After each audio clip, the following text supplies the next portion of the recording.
الرحمن علم القرآن خلق الإنسان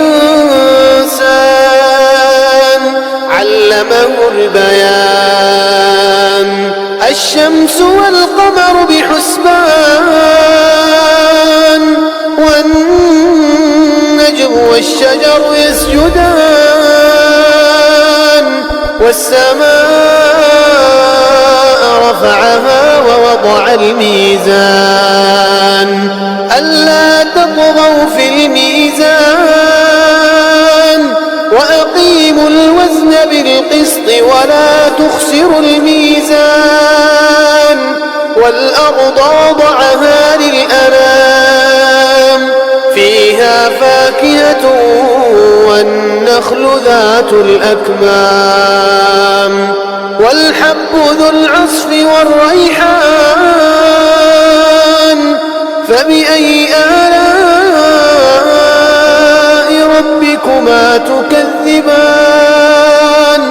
خلق الإنسان من صلصال كالفخار وخلق الجان من مارج من نار فبأي آلاء ربكما تكذبان رب المشرقين ورب المغربين فبأي آلاء ربكما تكذبان مرج البحرين يلتقيان بينهما برزخ لا يبغيان فبأي آلاء ربكما تكذبان يخرج منهما اللؤلؤ والمرجان فبأي آلاء ربكما تكذبان وله الجوار المنشآت في البحر كالأعلام فبأي آلاء ربكما تكذبان كل من عليها فان ويبقى وجه ربك ذو الجلال والإكرام فبأي آلاء ربكما تكذبان يسأله من في السماوات والأرض كل يوم هو في شأن فبأي آلاء ربكما تكذبان سنفرغ لكم أيها الثقلان فبأي آلاء ربكما تكذبان يا معشر الجن والإنس إن استطعتم أن تنفذوا من أقطار السماوات والأرض فانفذوا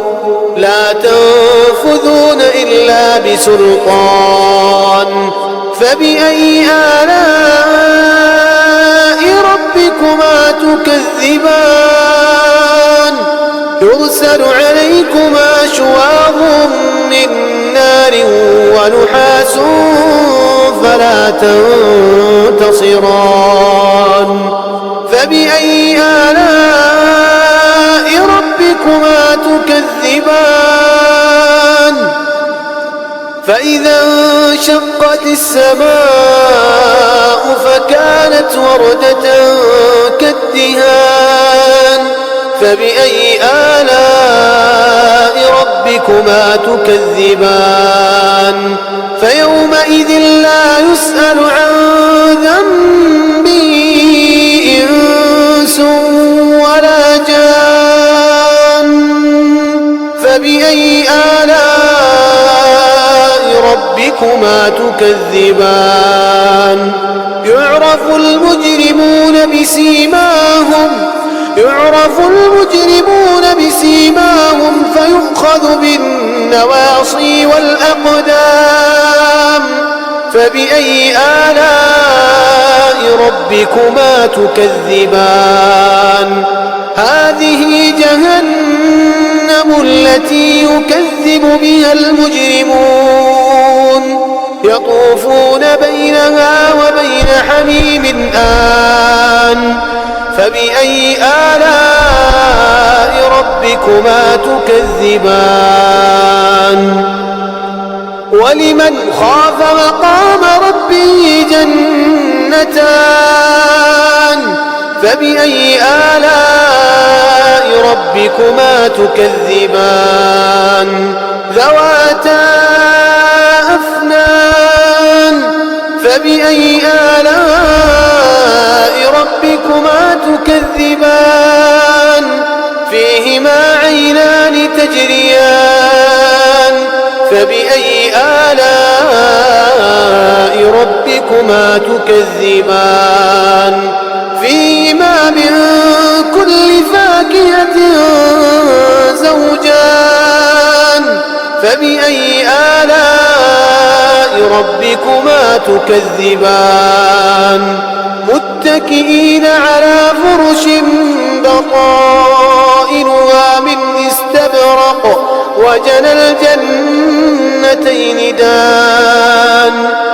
فبأي آلاء ربكما تكذبان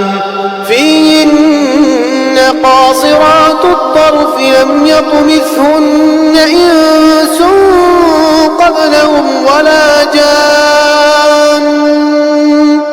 فبأي آلاء ربكما تكذبان كأنهن الياقوت والمرجان فبأي آلاء ربكما تكذبان هل جزاء الإحسان إلا الإحسان فبأي آلاء ربكما تكذبان ومن دونهما جنتان فبأي آلاء ربكما تكذبان مدهامتان فبأي آلاء ربكما تكذبان فيهما عينان نضاختان فبأي آلاء ربكما تكذبان فيهما فاكهة ونخل ورمان فبأي آلاء ربكما تكذبان فيهن خيرات حسان فبأي آلاء ربكما تكذبان حور مقصورات في الخيام فبأي آلاء ربكما تكذبان لم يطمثهن إنس قبلهم ولا جان فبأي آلاء ربكما تكذبان متكئين على رفرف خضر وعبقري حسان فبأي آلاء ربكما تكذبان تبارك اسم ربك ذي الجلال والإكرام